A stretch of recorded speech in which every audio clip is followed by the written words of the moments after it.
a Imaculada Conceição. Uma vez que você alcança a habilidade de ouvir e receber essa graça interior, você está em algum grau de posse daquela mente que também estava em Cristo Jesus. É nesse ponto que você começa a receber instruções sobre a natureza da criação.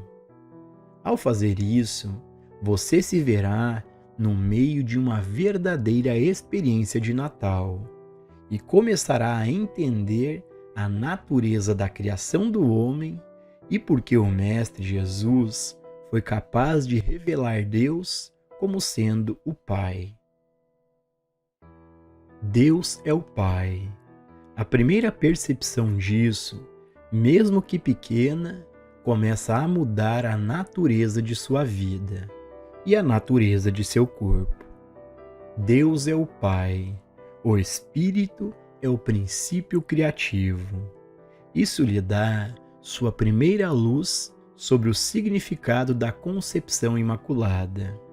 Deus revelando-se e manifestando-se como seu e o meu ser individual. Esta é uma concepção completamente separada e à parte dos processos físicos. É a criação divina. A criação revelada no primeiro capítulo do Gênesis, em que o homem é feito à imagem e semelhança de Deus.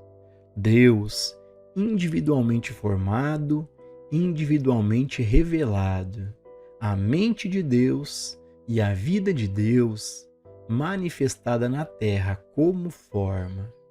Esta é a concepção imaculada e o nascimento virginal. Nossa compreensão da verdade da Imaculada Concepção pode ter sido adiada porque muitos de nós chegamos à revelação mística da vida por meio das ciências mentais.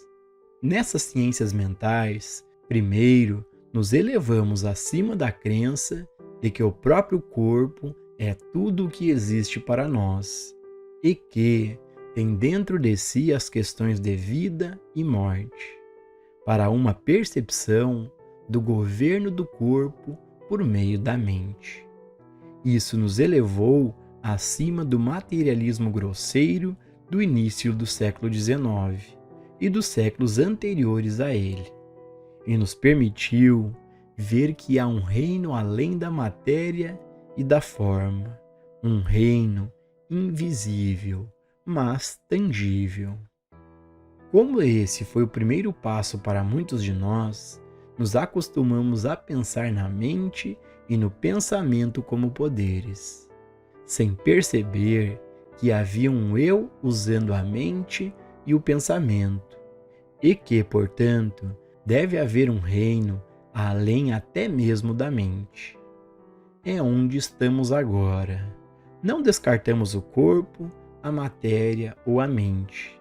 Simplesmente relegamos o seu devido lugar como instrumentos do eu, que eu sou e subordinado a ele.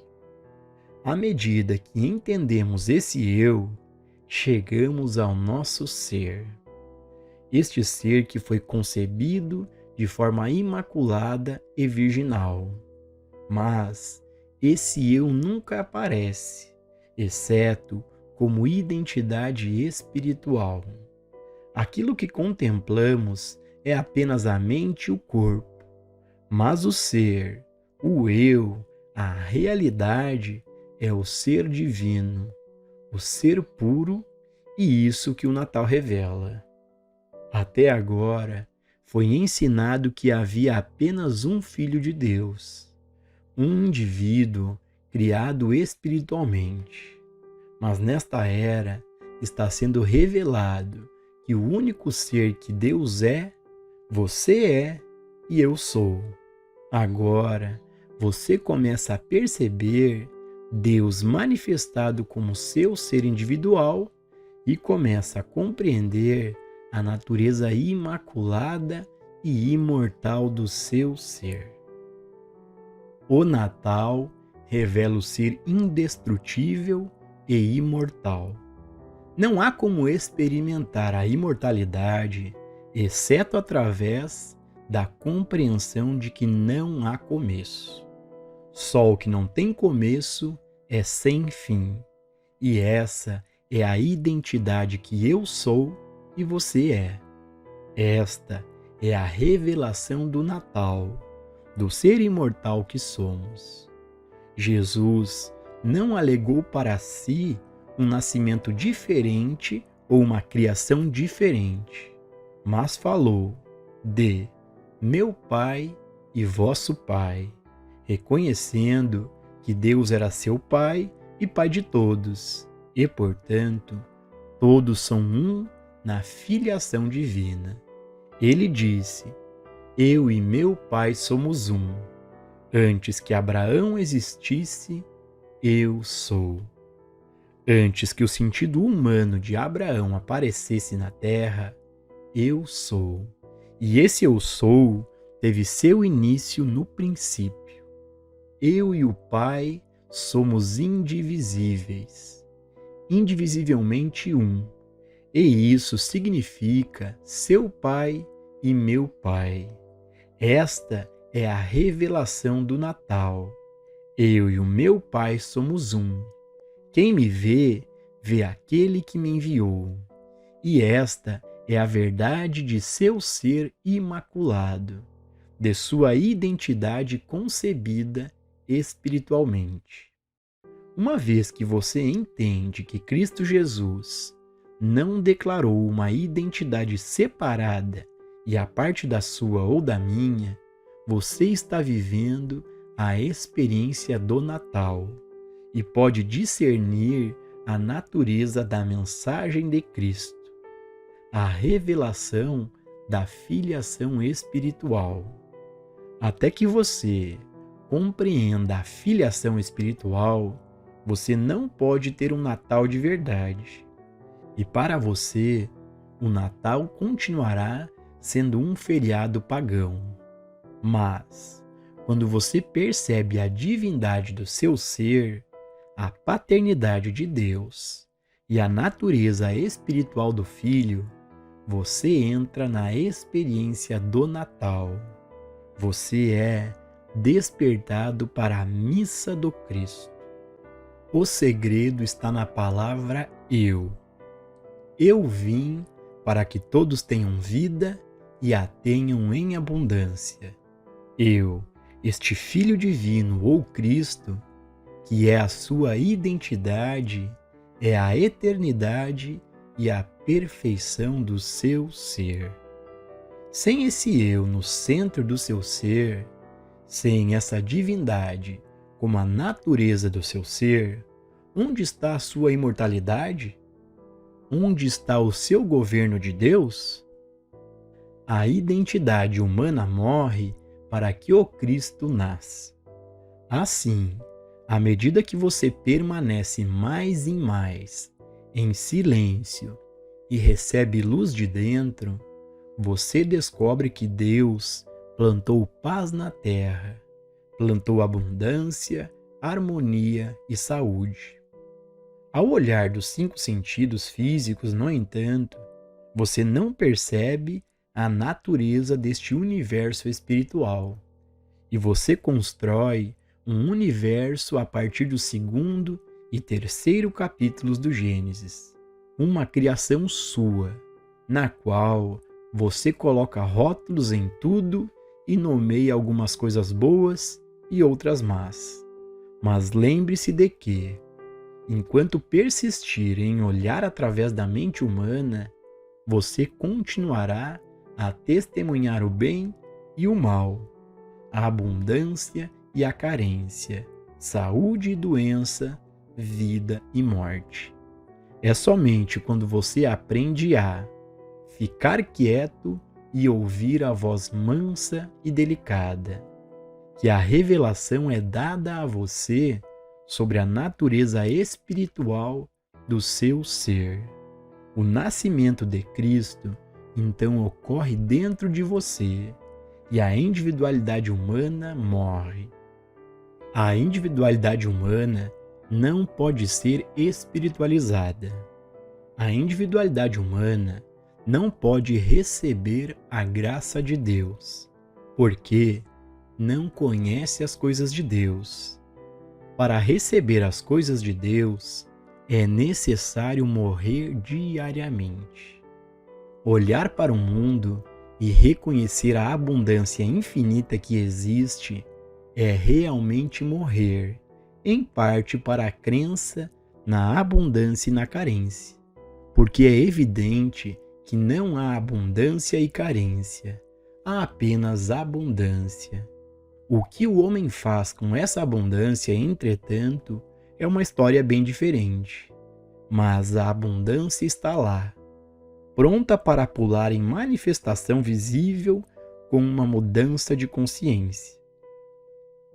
Olhe constantemente para este mundo de abundância e você notará que parte de você, aquela parte de você que acreditava na falta, morreu.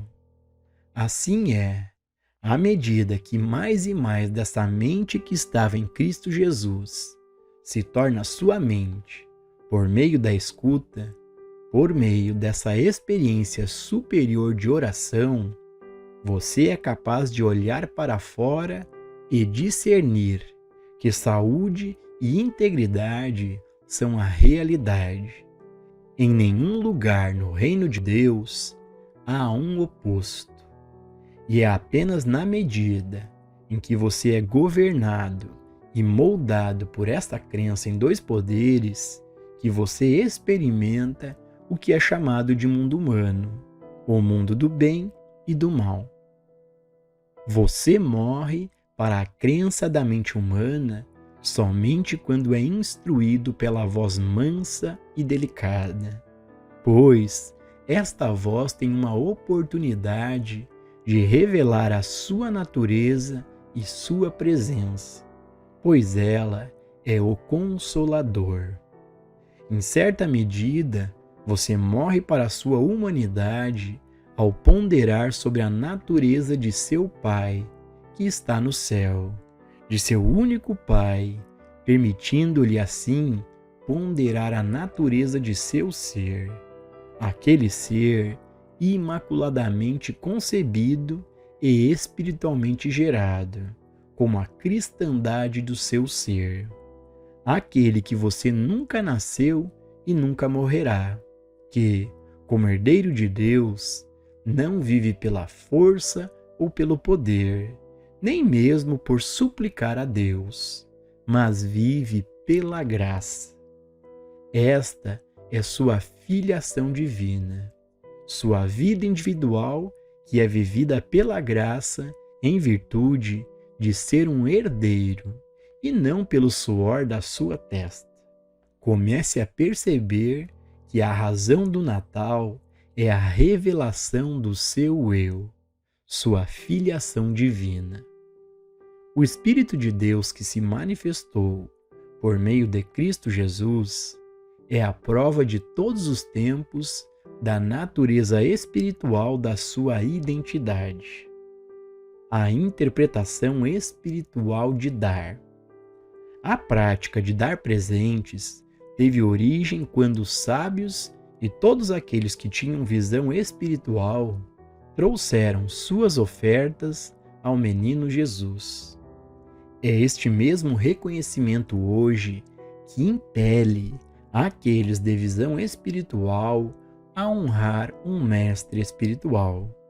Presentes são trazidos para aquele professor também. Primeiro, eles são trazidos em agradecimento pelo bem que foi experimentado na sua vida individual. Mas depois, esses dons são trazidos por outro motivo, que é o reconhecimento da revelação da filiação divina. A quem quer que leve o seu presente, faça-o como um reconhecimento de sua identidade de Cristo. Em seguida, ofereça seu presente, não a seu filho, seu pai ou seu amigo, mas ofereça seu presente a Cristo, reconhecendo a identidade de Cristo daqueles a quem você dá presentes. Transforme o sentido comercial do Natal, mesmo com a sua chamada oferta material, em uma consciência espiritual do Natal, de forma que cada presente que você dê não seja de natureza materialista, mas uma oferta à cristandade do indivíduo. Se o fizestes a um destes meus irmãos, o fizestes a mim, o Cristo. Visto que você deu o seu presente ao menor destes, você o deu ao Cristo. Você não vê como você pode transformar a natureza de seu relacionamento de um para com o outro e, eventualmente, o relacionamento de todos no mundo através do reconhecimento desse relacionamento espiritual? Paz na Terra. A paz na Terra não virá pela conquista do poder ou pela posse do poder. A paz na Terra eventualmente virá por meio do reconhecimento de sua identidade espiritual e da minha. Não há outro caminho. O Natal é uma revelação de sua filiação divina, da natureza imaculada de seu ser desde antes da existência de Abraão e até o fim do mundo. Mas o Natal revela a necessidade de compreender a natureza espiritual e universal do seu ser, a concepção imaculada de todo o ser, por causa da paternidade de Deus e da irmandade do homem. E isso não pode acontecer enquanto pensamos em nós mesmos como seres humanos de diferentes raças, religiões e nacionalidades.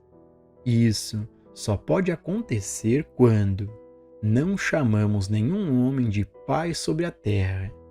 Um é o nosso Pai, que estás no céu. Esse Pai não é protestante, católico, judeu, vedanta ou budista. Esse Pai é o ser divino. Assim como você não é cristão, judeu ou budista, mas sim filho de Deus, o ser crístico, o eu divino revelado. Mensagem de Natal. Muitas e muitas vezes, o Cristo apareceu na Terra como um indivíduo. Lao Tse, Buda, Shankara, Jesus, João, Paulo, Nanak e muitos outros. Agora, chegou a hora em que o Cristo deve aparecer como cada indivíduo. Essa é a atividade, a função, o propósito e a razão para a mensagem do caminho infinito. O caminho infinito foi enviado para preparar a consciência do mundo, não para a segunda vinda de Cristo, mas para a primeira vinda, visto que o Cristo nunca esteve na Terra como consciência universal, e o caminho infinito está preparando o mundo para a primeira experiência do Cristo como a consciência da humanidade. A mensagem que me foi dada é que o homem natural, o homem da terra, aquele homem que não recebe as coisas de Deus, deve ser substituído pelo homem que tem o seu ser em Cristo, o Filho de Deus.